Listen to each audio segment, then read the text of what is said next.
Hello everyone, welcome to YouTube channel Kedar Assam. আজিৰ এই ভিডিঅ'টিত আমাৰ চেণ্ট্ৰেলৰ ফৰেষ্ট ডিপাৰ্টমেণ্টৰ আণ্ডাৰত থকা এটা অনুষ্ঠান ট্ৰপিকেল ফৰেষ্ট ৰিচাৰ্চ ইনষ্টিটিউট ইয়াতে কিছু সংখ্যক ভেকেন্সি এডভাৰটাইজ হৈছে আৰু এই ভেকেন্সি কেইটাৰ কাৰণে ৰিটেন এক্সাম বা কম্পিউটাৰ বেছ এক্সাম গুৱাহাটীতো হ'ব তো সেইটো কাৰণে মই ভিডিঅ'টো প্ৰস্তুত কৰিছোঁ আশা কৰিছোঁ ভিডিঅ'টো শেষলৈকে চাব যিসকলে চেনেলটো নতুনকৈ আহিছে ছাবস্ক্ৰাইব কৰি ল'ব তো অনলাইন এপ্লাই ডেট ইতিমধ্যে ষ্টাৰ্ট হৈ গৈছে 14 জুলাইৰ পৰা আৰু লাষ্ট ডেট হৈছে 10 আগষ্ট আৰু এক্সাম হ'ব ফাৰ্ষ্ট উইকত ছেপ্টেম্বৰৰ ফাৰ্ষ্ট উইকত তাৰ পিছত কি ভেকেন্সি আছে চাও প্ৰথমতে আছে টেকনিক্যাল এসিস্ট্যান্ট ভেকেন্সি আছে টেকনিক্যাল এসিস্ট্যান্ট 10টা পোষ্ট আৰু ইয়াতে ব্যাচেলাৰ ডিগ্ৰী কোৱালিফিকেশন লাগিব ব্যাচেলাৰ ডিগ্ৰী ইন সায়েন্স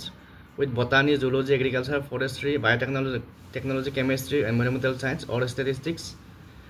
আৰু ফৰেষ্ট গাৰ্ডৰ 3টা vacancy qualification high secondary pass in science তাৰ পিছত ড্ৰাইভাৰৰ এটা ভেকেন্সি মেট্ৰিক পাস আৰু ভ্যালিড ড্ৰাইভিং লাইসেন্স ইয়াৰ পিছত এপ্লাই কৰাৰ কাৰণে এই দুটা পোৰ্টেল দিয়া আছে mponline.gov.in আৰু iforms mponline.gov.in তাৰ পিছত এপ্লিকেশন ফিজ আছে এপ্লিকেশন ফিজ ইয়াত চাই ল'ব তে ড্ৰাইভাৰৰ কাৰণে আছে এক্সাম ফি 150 টকা আৰু ফৰেষ্ট কাৰণে এক্সাম ফি 150 টকা টেকনিক্যাল এসিস্ট্যান্টৰ কাৰণে 350 টকা এক্সাম ফি তাৰ লগত 700 টকা প্ৰসেসিং ফি তো টোটাল 1000 মান ফিজ আহিব তাৰ পিছত যিসকল এসসি ওমেন আৰু এসসি এসটি ক্যাটাগৰী তেওঁলোকে ফিজ দিব নালাগে তাৰ পিছত এজ লিমিটটো আছে 21 ৰ পৰা 30 ইয়াৰ্স আৰু ফৰেষ্ট গাৰ্ডৰ কাৰণে 18 ৰ পৰা 27 ইয়াৰ ড্ৰাইভাৰৰ 18 ৰ পৰা 27 আৰু সেন্টাৰ ফৰ ৰিটেন এক্সামিনেশন ইয়াতে গুৱাহাটী আছে তো গুৱাহাটীত যিসকলে আমাৰ এপ্লাই কৰিব তেওঁলোকে গুৱাহাটীত পৰীক্ষা দিব পাৰিব আৰু প্লেস অফ পোস্টিংটো হ'ব যদি আপুনি চাকৰি পায় প্লেস অফ পোস্টিং হ'ব প্ৰথমতে জাবলপুৰ হ'ব নাইবা সিন্দাৱাৰা কোনখন ষ্টেটত আছে এটো অল ইণ্ডিয়াত এলকৰ সেন্টাৰ বা ৰিসাৰ্চ ষ্টেচন এইবিলাক থাকে সেন্ট্ৰেলৰ ফৰেষ্ট ডিপাৰ্টমেন্টৰ ICF বা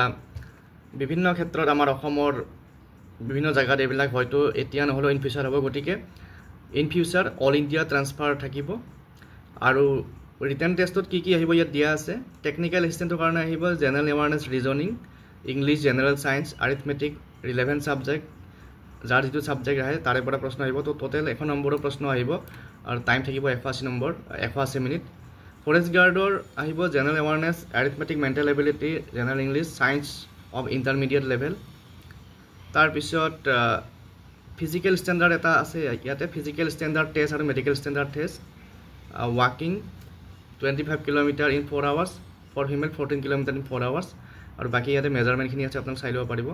আৰু ড্ৰাইভাৰৰ কাৰণে ৰিটেন টেষ্ট হ'ব English general intelligence reasoning numerical general awareness গটিকে ইয়াতে কোৱালিফাইং মাৰ্কটো দিয়া আছে 1:3 হিচাপত মাতিব ক্যান্ডিডেট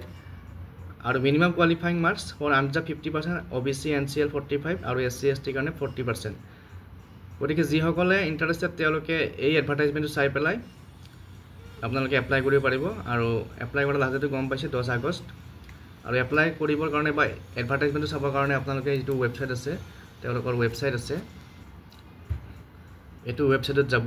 গৈ পেলাই আপোনালোকে এপ্লাই কৰিব পাৰিব তো আজিৰ এই ভিডিঅ'টিত এই এডভাৰটাইজমেন্টটো শেয়াৰ কৰিলো তো আপোনালোকক নেক্সট ভিডিঅ'ত থ্যাংক ইউ